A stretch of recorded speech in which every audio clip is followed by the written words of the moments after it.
Hola a todos, mi nombre es Luis Romero, soy uno de vuestros profesores de diagnóstico diferencial y en esta clase vamos a repasar los aspectos más importantes del fracaso renal agudo. En primer lugar vamos a definir fracaso renal agudo y es aquella pérdida brusca de las funciones renales que traen como consecuencia un acúmulo de urea y creatinina. Con frecuencia además se acompaña de una disminución de la diuresis. Y existen tres formas principales de fracaso renal agudo que vamos a desarrollar a continuación: prerrenal, parenquimatoso y postrenal u obstructivo. Me gustaría que recordaseis dos datos a nivel epidemiológico. Si nos preguntan por la causa más frecuente de fracaso renal agudo en general o en el medio extrahospitalario, contestaremos el tipo prerrenal. En cambio, si nos preguntan por la causa más frecuente de fracaso renal agudo en los hospitales, contestaremos que lo es la forma parenquimatosa, en su forma más frecuente, que es la necrosis tubular aguda.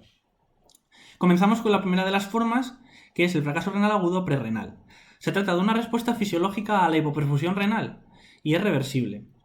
Como dijimos antes, es la causa más frecuente de fracaso renal agudo adquirido en la comunidad y en cuanto a su etiología puede ser debido a hipovolemia, hipoperfusión, alteración en la autorregulación renal, generalmente por consumo de fármacos por el paciente, generalmente AINES o IECAS, o por un síndrome hepatorrenal. La clínica suele manifestarse analíticamente mediante un aumento de la creatinina, la diuresis suele ser escasa y característicamente es concentrada y pobre en sodio. Además, la urea en plasma suele ser muy superior a la creatinina, ya que la urea se reabsorbe en los túbulos y estos pueden funcionar correctamente en el fracaso renal agudo prerrenal, ya que no hay daño tubular. Sin embargo, es cierto que si el fracaso renal agudo prerrenal se perpetúa en el tiempo, puede llegar a evolucionar a un fracaso renal agudo parenquimatoso en forma de necrosis tubular aguda. La anatomía patológica es normal y el tratamiento se basa básicamente en mejorar la perfusión renal. Una vez se logra mejorar la perfusión renal, la función renal se normaliza rápidamente. La segunda de las formas clínicas es el fracaso renal agudo parenquimatoso. En este caso ya tenemos un daño estructural en el parénquima renal. Como dijimos antes, también es la causa más frecuente de fracaso renal agudo en el medio hospitalario. Y la etiología va desde enfermedades de grandes vasos renales, pequeños vasos y glomérulos, a nefritis agudas tubulointersticiales y la causa más frecuente y la más preguntada en el MIR, la necrosis tubular aguda, sobre todo de causa isquémica que vamos a desarrollar a continuación. La principal causa en nuestro medio de necrosis tubular aguda isquémica como forma de fracaso renal agudo parenquimatoso es la sepsis. Fisiopatológicamente se produce una hipoperfusión intensa que es capaz de inducir una hipoxia celular. Esto acaba traduciéndose en una necrosis del túbulo proximal y de la porción ascendente del asa de Henle. Y estos pacientes cursan con oliguria y la orina estará poco concentrada y habrá pérdida de sodio, que son dos diferencias muy importantes respecto al fracaso renal agudo prerrenal. En cuanto a la anatomía patológica, son característicos los cilindros epiteliales y granulosos pigmentados. Y el tratamiento se basa en mejorar la perfusión renal y tratamiento de sostén del paciente.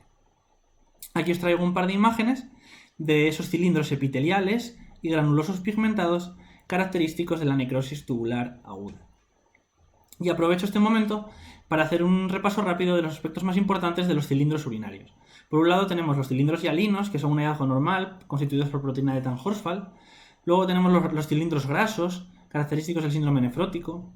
Muy importante los cilindros eritrocitarios, en los que hay que pensar en glomerulonefritis cuando los encontremos, aunque también pueden estar presentes en trastornos de la coagulación. Los cilindros leucocitarios, que aparecen en nefritis intersticiales, pielonefritis, lupus eritematoso sistémico y rechazo de trasplantes, entre otros. Luego tenemos los cilindros granulosos pigmentados y epiteliales, típicos de la necrosis tubular aguda que vimos en la imagen anterior. Los cilindros céreos y gruesos, característicos de la enfermedad renal crónica. Y algo que no han preguntado en el MIR y podrían preguntar, los cilindros eosinófilos, característicos del mieloma múltiple. Esta tabla es sin duda la más importante de la clase, ya que nos permite diferenciar analíticamente el fracaso renal agudo prerrenal y el parenquimatoso, y con el que seremos capaces de responder a la inmensa mayoría de preguntas MIR al respecto. Hay que recordar que en el fracaso renal agudo prerrenal la excreción fraccional de sodio es menor de 1, mientras que en la necrosis tubular agudo es mayor de 2. En el fracaso renal agudo prerrenal el sodio urinario es característicamente inferior a 10, mientras que en la necrosis tubular aguda suele ser superior a 40. Y la osmolaridad urinaria suele ser mayor a 500 en el fracaso renal agudo prerrenal, mientras que suele ser inferior a 350 en la necrosis tubular aguda. Estos tres elementos, estos tres valores, son los que han sido preguntados sin duda con mayor frecuencia en el examen MIR a lo largo de la historia. Pero vamos a comentar también el resto, por si acaso pueden preguntarlo en futuros exámenes MIR. Por un lado tenemos el cociente entre el nitrógeno ureico en orina y el nitrógeno ureico en el plasma, que característicamente es mayor de 8 en el fracaso renal agudo prerrenal y menor de 3 en la necrosis tubular aguda. Otro cociente es el cociente de creatinina en orina y creatinina en el plasma, que de forma típica es superior a 40 en el fracaso renal agudo prerrenal e inferior a 20 en la necrosis tubular aguda. Y por último el cociente entre el nitrógeno ureico en plasma y la creatinina en plasma, que de forma característica suele ser mayor de 20 en el fracaso renal agudo prerrenal e inferior a 10-15 en la necrosis tubular aguda. Pasamos a hablar por último al último de los tipos de fracaso renal agudo, que es el postrenal u obstructivo. Para que se produzca, la obstrucción debe afectar a ambas vías urinarias altas o al final de la vía común. Característicamente estos pacientes tienen antecedentes y síntomas urológicos del tipo de neoplasias, litiasis, etc. La anuria es muy sugerente de fracaso renal obstructivo, pero la presencia de diuresis no lo descarta. En cuanto a las causas, la más frecuente sin duda es la obstrucción a nivel del cuello vesical, pero también puede ser por obstrucción ureteral o de la uretra. Una complicación relativamente frecuente es la infección por encima de la obstrucción, que puede acabar en una sepsis grave y la muerte de nuestro paciente. Y aquí os traigo dos imágenes que resumen dos de las posibles causas de fracaso renal agudo postrenal obstructivo. En la de la izquierda tenemos una litiasis renal bilateral y en la derecha un gran tumor vesical que puede ser causa de una obstrucción de la vía urinaria.